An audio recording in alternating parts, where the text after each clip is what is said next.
Hello नमस्कार, मैं हूँ आशीष और मैं आपका वेलकम करता हूँ भारत फर्स्ट में। ईरान में एक बड़ी साइलेंट सी स्टोरी चल रही है। दोस्तों, ईरान में 3 बहुत इम्पोर्टेंट पावर सेंटर्स हैं। एक हो गई आईआरजीसी और याद रखिए जो जब भी हम आईआरजीसी की बात करते हैं तो ये इनकी जो नेशनल आर्मी या नेशनल आर्म्ड फोर्सेज़ है, ये वो नहीं है। ये इस्लामिक गार्ड्स है, इस्लामिक रेवोल्यूशनरी गार्ड्स मतलब ये इस्लामिक रेवोल्यूशन जब ईरान में आया था तो वहाँ से इसकी जेनेसिस है। दूसरा पावर सेंटर आता है जो मसूद पज़ेश्कियन को आप देखते हैं, एक सिविलियन अथॉरिटी जिनको काफ़ी मॉडरेट माना जाता है और तीसरी अथॉरिटी है जो इनके सुप्रीम लीडर हैं मतलब क्लेरिक्स जो मैं कहूँगा रिलीजियस लीडर्स हैं, उनके जो सबसे सुप्रीम हेड हैं, सुप्रीम लीडर हैं, जो कि अब मुज्तबा खमैनी, खमैनी के सुपुत्र, अली खमैनी के सुपुत्र। तो इन तीनों के बीच में एक बड़ी साइलेंट टाइप की कॉन्फ्लिक्ट हो गई और दोस्तों ये कहानी मैं नहीं कह रहा, अब ये वाइडली रिपोर्ट किया जा रहा है। मैं चाहता हूँ इस वीडियो को आप ज़्यादा से ज़्यादा लाइक करिए, शेयर करिए, हाइप करिए, साथ ही साथ चैनल को सब्सक्राइब करिए। Iran's military cuts off Khamenei from own government, tightens grip over state function. अब ये कहानी क्या है? इसे बहुत सिंपल तरीके से पहले समझते हैं कि इसके इंडिकेटर्स क्या हैं, प्राइमरी इंडिकेटर्स क्या हैं। पहले ये देखा जा रहा है कि जब भी कोई डिसीजन लिया जा रहा है, चाहे वो सुप्रीम लीडर के सजेशन से हो रहा हो और अगर उनके सजेशन से होता है, तो सुप्रीम लीडर गायब है। अब ये बोला जा रहा है, जो अमेरिकन मीडिया है, वो बार-बार ये बोल रहा है कि हिज फेस इज़ डिसफिगर्ड। उनका जो फेस है जो जबड़ा वगैरह है, वो टूटा-फूटा है और बेसिकली डैमेज्ड है। तो इसलिए वो वैसे भी काफ़ी कम पब्लिक अपीयरेंस करते हैं, काफ़ी हार्डलाइनर माने जाते हैं और वो बाहर आ ही नहीं रहे। तो उनके नाम पे आईआरजीसी डिसीजंस ले रही है। तो आईआरजीसी के जो कमांडर्स हैं, वो बड़े मजबूत होते जा रहे हैं। पहली बात आ गई। दूसरी चीज़ आ गई कि जो मसूद पेज़ेश्कियान हैं, इनके जो फॉरेन मिनिस्टर हैं और एसेंशियली जो इनकी सिविलियन गवर्नमेंट है, वो पाकिस्तान में नेगोशिएशंस करने गई थी, जिसके बाद पाकिस्तान विश्वगुरु बन गया था और इस्लामाबाद बिकेम पेरिस। तो इसके बाद एक चीज़ बिल्कुल क्लियर थी कि ईरान की जो नेगोशिएशन थी, उससे आईआरजीसी खुश नहीं थी। आईआरजीसी खुद में ये वो यूनिट है जो कि रेवोल्यूशन के बाद आई है और मेजॉरिटी ऑफ द बर्न्ट है। जितना डोनाल्ड ट्रंप ने बॉम्बिंग की, जितना इज़राइल ने बॉम्बिंग की, इसका सबसे ज़्यादा बर्डन किसने हैंडल किया? तो आईआरजीसी ने। अच्छा, आईआरजीसी में अंदर इसके अंदर भी स्ट्रक्चर में एक प्रॉब्लम आ गया। तो आईआरजीसी ने क्या किया था कि मोज़ाइक डिफेंस और डिसेंट्रलाइज्ड डिफेंस बना दिया था कि भाई अगर हमारे सुप्रीम लीडर को मारा जाता है तो हमारे जो इंडिविजुअल मिलिट्री कमांडर्स हैं ना, वो इंडिपेंडेंट हो जाएंगे। उनके पास अपनी रॉकेट यूनिट्स होंगी, मिसाइल यूनिट्स होंगी और वो खुद से अपने डिसीजंस ले पाएंगे। अब इससे हुआ क्या कि जो रैंक और जो स्ट्रक्चर है, उसमें अचानक से बहुत ज़्यादा फ्रीडम मिल गया, फ्रीडम टू ऑपरेट। और एक बार आपने किसी को फ्रीडम दे दी, जैसे सब्सिडी वाली बात होती है ना, जैसे आपने किसी को फ्रीडम दे दिया, सब्सिडी दे दी, आप वापस नहीं ले सकते। तो वो वाली प्रॉब्लम आ रही है कि जो इंडिविजुअल कमांडर्स हैं ना, वो भी चाह नहीं रहे कि वापस से सुप्रीम अथॉरिटी हम किसी और को वेस्ट करें। अच्छा, आईआरजीसी जो मिलिट्री एसेट्स को कंट्रोल करती है, मिलिट्री साइट्स को, मिलिट्री यूनिट्स को कंट्रोल करती है, स्ट्रेटेजिक चोक पॉइंट्स को, ये जो आप स्ट्रेट ऑफ होर्मुज होर्मुज सुनते रहते हैं, ये जो पर्शियन गल्फ में जो आईआरजीसी की नेवी है वो ऑपरेट करती है। तो इसने बहुत हाई रिस्क ऑपरेशंस कंडक्ट किए हैं और मैं कहूंगा सबसे ज्यादा डैमेज भी इसी के साथ हुआ है, इसके कमांडर्स मारे गए। तो एक तो ये किसी अपने सीनियर कमांडर को रिपोर्ट नहीं करना चाहते, इसी तरीके से इंडिपेंडेंटली ऑपरेट करना चाहते हैं। दूसरा प्रॉब्लम ये है कि आईआरजीसी के जो कमांडर हैं या बासिज फोर्स है, कुड्स फोर्स है, इनके जो कमांडर्स हैं वो किसी को रिप्लाई नहीं देना चाहते। They don't want to be answerable to the civilian government. और जो सुप्रीम लीडर है, उनके बोला जाता था कि बहुत अच्छे रिलेशन है आईआरजीसी के साथ, क्योंकि वो आईआरजीसी में सर्व भी किए हैं। और इसके बारे में सीएनएन बीबीसी कहता है कि ये प्रोपेगेंडा, ऐसा कुछ भी नहीं है। ठीक है, तो आईआरजीसी अपना एक मिलिट्री यूनिट है, एक मिलिशिया है, जिस तरीके से पाकिस्तानी आईएसआई ऑपरेट करती है। तो अब आईआरजीसी ये कह रही है कि भाई देखिए, जो सबसे हाई रिस्क ऑपरेशंस थे, सबसे ज्यादा जो कैजुअलिटीज थी, वो हमारे ऊपर थोपी गई। हमने सारे हाई रिस्क ऑपरेशंस किए, हमने ये सारे जो आपको हमास, होथी, हिजबुल्लाह, ये जितने आपको प्रॉक्सी ग्रुप्स दिखते हैं, जिनके ऊपर सबसे ज्यादा बर्डन गिरता है, उनको फंड करना या उनको मिसाइल सप्लाई करना, ड्रोन सप्लाई करना, हाई रिस्क ऑपरेशंस भी हम कंडक्ट करते हैं और उसके बाद हमारे ही सबसे ज्यादा एसेट्स का नुकसान होता है।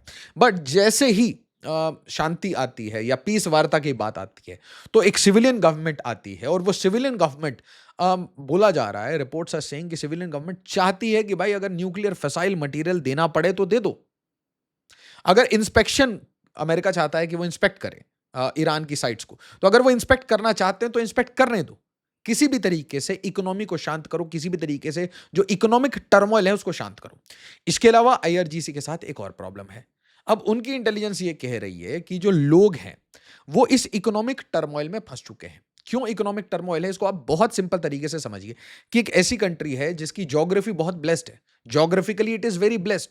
It is like a fortress, चारों तरफ से पहाड़, समंदर और आपके पास तेल गैस है। बट ये जो तेल गैस है, इसे आप एक्सप्लॉइट नहीं कर पा रहे, इसे आप बेच नहीं पा रहे। पहले तो चाइना भी खरीद रहा था, तो ये जो बेचने वाला सिस्टम है, ये फेल हो जा रहा है। कि कभी अमेरिका कहता है मैं ये ब्लॉक कर दूंगा, कभी उसको खुद स्ट्रेट ऑफ हॉर्मुज ब्लॉक करना है। तो इसके कारण पूरी जो सप्लाई चेन्स हैं वो खुद डिसरप्टेड है। इसके अलावा electricity grids, oil and gas की जो ग्रिड्स हैं वो डिसरप्टेड हैं। इसके अलावा गल्फ जो नेबर्स हैं उनके साथ रिलेशन खराब है।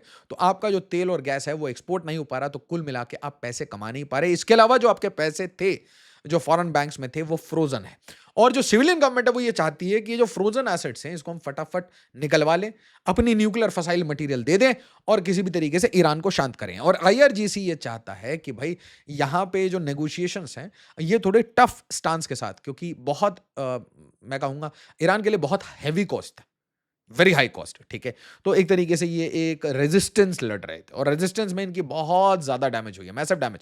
तो उसके बाद अब ये चाहते हैं कि हायर कॉम्पनसेशन, मतलब रेपरेशंस भी हों, इनको डैमेजेस के पैसे भी मिले, इनको इनका पुराना जो बैंक का पैसा है वो भी मिल जाए और इनको अपना न्यूक्लियर फसाइल मटेरियल भी ना देना पड़े। साथ ही साथ इनके ऊपर कोई ऐसा रिस्ट्रिक्शंस ना लगे कि भाई ये बाद में न्यूक्लियर वेपन्स या मिसाइल के ऊपर काम नहीं कर सकते, या फिर ऐसा कोई क्लॉज ना हो जिससे कि फॉरेन इंटरफेरेंस हो, फॉरेन इंस्पेक्शन हो।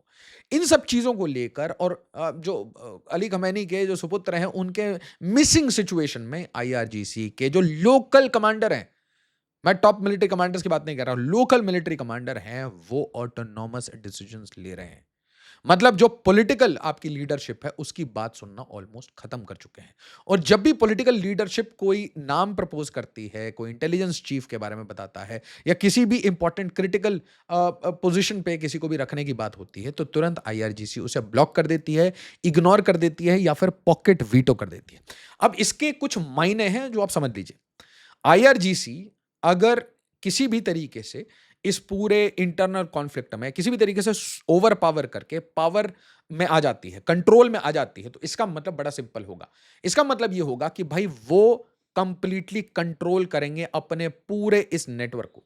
कौन सा network? Hamas, Hezbollah, Houthis, complete control होगा। दूसरा पॉइंट कि अमेरिका के साथ जो नेगोशिएशंस हैं वो ऑलमोस्ट इम्पॉसिबल हो जाएंगे। तीसरा पॉइंट, जो गल्फ में आपको नेबर्स दिख रहे हैं ना, जिन्होंने अब्राहम अकॉर्ड्स वगैरह साइन कर रखे हैं, सऊदी अरेबिया एक्सेट्रा, इनके साथ नेगोशिएशंस बहुत टफ होने वाली है। और एंटी इजराइल स्टांस के कारण आप देखेंगे कि हिजबुल्ला, होथी, ऐसे जो प्रॉक्सी मिलिशियाज हैं, इनकी जो संख्या है और इनमें जो फंडिंग जो पंप करती है आईआरजीसी, वो बढ़ सकती है।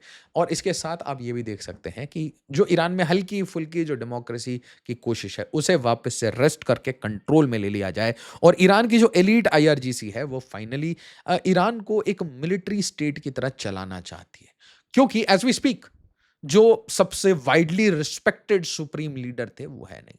इसके अलावा अमेरिका इजराइल एक और गेम खेल रहा है नेगोशिएशंस में। वो बार बार किरदार नहीं बता रहा कि वो एंगेज किसके साथ कर रहा है। क्या वो सिर्फ जो सिविलियन गवर्नमेंट है उसके साथ एंगेज करना चाहता है, जो मॉडरेट पेजेश्कियान है उसके साथ एंगेज करना चाहता है क्योंकि they are looking for a negotiation, या फिर वो आईआरजीसी के साथ बातचीत भी करेगा। तो कुल मिला के ईरान के जो अलग अलग पावर सेंटर्स हैं उसके बीच में जो इंटरनल पावर टसल है उसे और एम्पलीफाई कर दिया है डोनाल्ड ट्रंप के इस पॉज एंड नेगोशिएट स्ट्रेटजी में। और इसके बीच में ईरान ने बहुत क्लियरली मना कर दिया है कि नहीं भाई, हम पाकिस्तान नहीं जाएंगे, हम नेगोशिएट नहीं करेंगे। और ये जो पर्टिकुलर डिसीजन है कि हम पाकिस्तान में जाके नेगोशिएट नहीं करेंगे क्योंकि पाकिस्तान अमेरिका के साइड है, बोला जा रहा है ये डिसीजन आईआरजीसी का है, जो कि थोपा गया है पेजेश्कियान मतलब सिविलियन सरकार के ऊपर कि भाई आप गलती से कोई ऐसी नेगोशिएशन करके मत आइए जिससे ईरान हमेशा मतलब एक तरीके से डिसमेंबर हो जाए, डिसमेंटल हो जाए, हमारी जो पूरी रेजिम है उसको वीकन कर दिया जाए।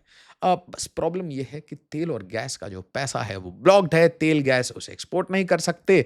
और ये जो कॉन्फ्लिक्ट है, इवन दो हम एक सीज फायर में रह रहे हैं, फिर भी जो होर्मुज की जो क्राइसिस है वो इतनी सीवियर है कि यूरोपियन पावर्स और ग्लोबल पावर्स वो भाई इमरजेंसी मीटिंग के ऊपर मीटिंग कर रहे हैं।